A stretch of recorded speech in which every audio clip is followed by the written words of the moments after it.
Since you've been acting, right? How many projects would you think how many projects would you say you've done? If you had to guesstimate. Oh,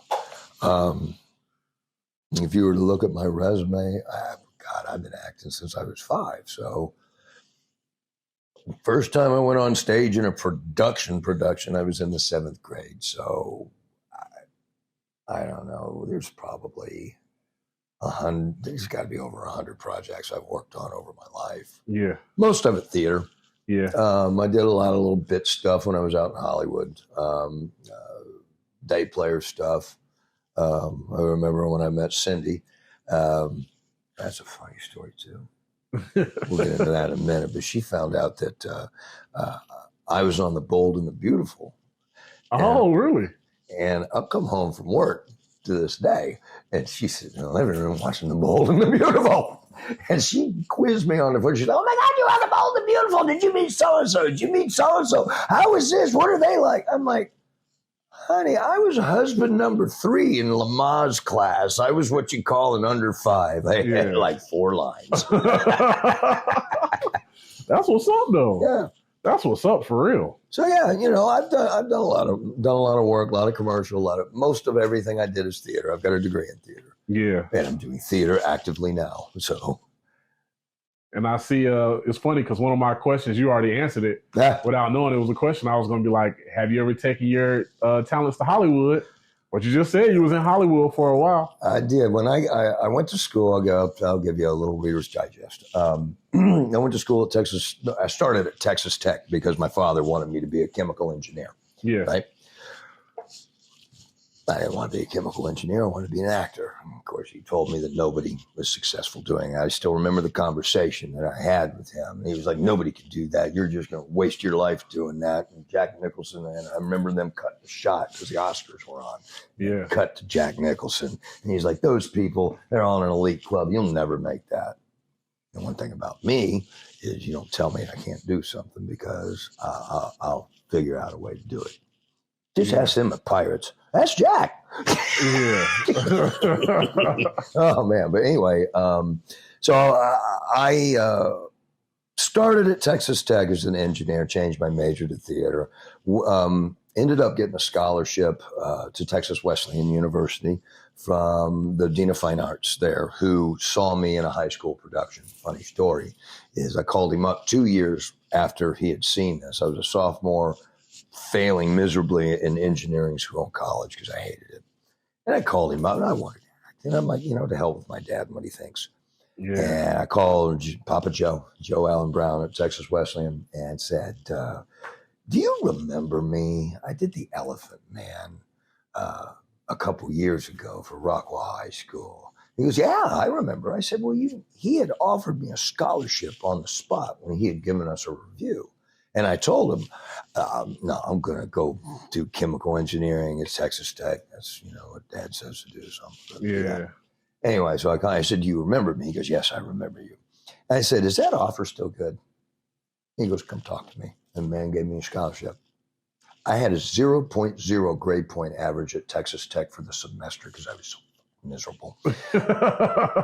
And I still remember telling him, and I didn't take my father to go meet him. I took my high school theater director with me to go meet him. Yeah. And talk to him about the program there. And I told him, I said, "I've got a 0.0 grade point average, dude. And it's a matter." And he goes, "Don't worry. I know what you can do. And I know you'll be successful. And I'll make sure that you are." The man gave me a chance. He's still at school. He's still at that school. I owe him a lot. Yeah. So, and my acting teacher is up in Wilmington that taught me over there. She teaches up here in Wilmington now at the college up there. Yeah. I keep trying to get her down to see the pirate show. I'm like, "You're an hour away. Come on." Yeah. Oh, that's fire, man. That's fire. So what difficulties have you faced being, in this career? What's some challenges? Well, back up on my story because we'll get there. Yeah. So I go to college. I graduate from college. I get a degree in theater. My first big boy job, or my first paid acting gig, was at Six Flags over Texas. Okay. And I just gotten into Wesleyan, and it was a gunfight show. It was a comedy gunfight show. Hey, you know who I am? Who are you? My name is Bob. Bad Bob, B-A-D-B-O-B, Bob. Bob. Moran, shut up, guys. Bob. Your name is Bob? Yes, Bob. That's a palindrome, ain't it? No, it's my name, stupid. Your name is stupid? No, it's Bob. Well, that's a stupid name. That's what we did, right? And believe it or not, if you listen to country music, there's a fellow by the name of Buddy Jewell that Clint Black. Yeah, there was a television show on the Country Network called Rising Star, Country Rising Star. Yeah. I worked with Buddy at the Six Flags show, the gunfight show at Six Flags, and Clint Black, Buddy Jewell won Country Music Star. I remember driving down the road. I'm in Charlotte, North Carolina. I'm hearing this song. I love this song. I look down at the little satellite, says Buddy Jewell. I'm like, no fucking way. I used to work with this guy. Well, he had made it. So that was my first big boy job getting paid. And then I got the big boy job where everybody in college still, my college friends still call me Batman.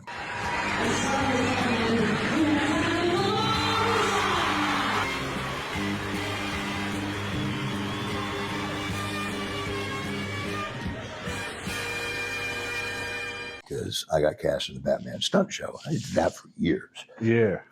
Directed them. That was fun, man. So it's running around in a cape and a rubber suit, driving Batmobiles and motorcycles and shit blowing up. Dude, that was like an awesome gig. Yeah, Batman shoes. Yeah. I'm Batman. Actually, now I'm Batbeard. But anyway. So I did that show for years. Ended up going to Holland with the same production company, doing like a Indiana Jones type of show, except the character's name was Nevada Smith. That's funny. All right. And I suffered my first setback in my career. I shattered my ankle in the middle of the show. So I had surgery over in Holland, and then they shipped me back over to the States, and I had another surgery, two surgeries in the States. Got my ankle back, and then got back into the stunts. Ended up going out to L.A. What took me out there was another Batman stunt show, and this is back when Batman and Robin, the George Clooney god-awful Batman movie came out. But we had the Batman and Robin stunt show, and it was a new show coming out with a movie. So that got me to L.A., and I did that show until 1998, where I broke my back in the middle of the show. You can still see the if you look at my back, you can see the scar tissue around it. I broke my back doing a ladder fall into the wrong mat over and over until it went crack. Yeah. And fractured 3 vertebrae. So that put me up. I was also working on a show called Air America with Lorenzo Lamas. I was his stand-in. Okay. And got working on JAG. If you remember, it's a long time ago, JAG. It was a television show on CBS. Military lawyers. You can still find it on some of the streams, the episodes. NCIS, if you know that show. I definitely do. That came from JAG. That was a spinoff of JAG. JAG.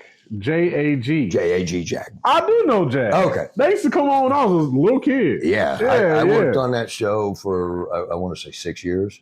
It was a master class. Oh, that's fire. Everything you need to know about camera work.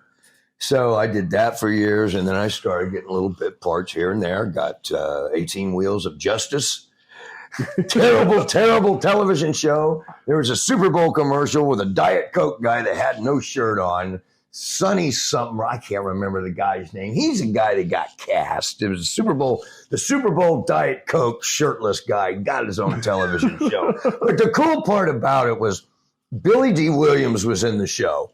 And I'm like, oh my God, I'm going to work with Lando Calrissian. I never got to work with him on set because we didn't have the same scenes, but it was cool to have that Lando Calrissian connection. I wish I could say I met him. I didn't get to meet him. Yeah. But I did that, and, I started gaining some traction in some different things. When CSI was out, the biggest heartbreak I had in Hollywood was I lost CSI as a pilot for a series regular for the role of Nick. Oh, really? Oh, that is wild. That's crazy. And that one hurt more than anything. And you know why it hurt so bad? Because it wasn't my talent. because I had the opportunity to corner casting at a later date and go, what happened? Yeah. Dude, you know I fucking destroyed this. Yeah. Oh, honey, you don't want to work for them anyway. But you're too tall. I was too tall. So you lost it because you were tall? I lost it because Bill Peterson, the star of the show, didn't really want to work with anybody taller than him. What? And so the guy that got the part was George Eads, who had the Rolodeck all the way through the show.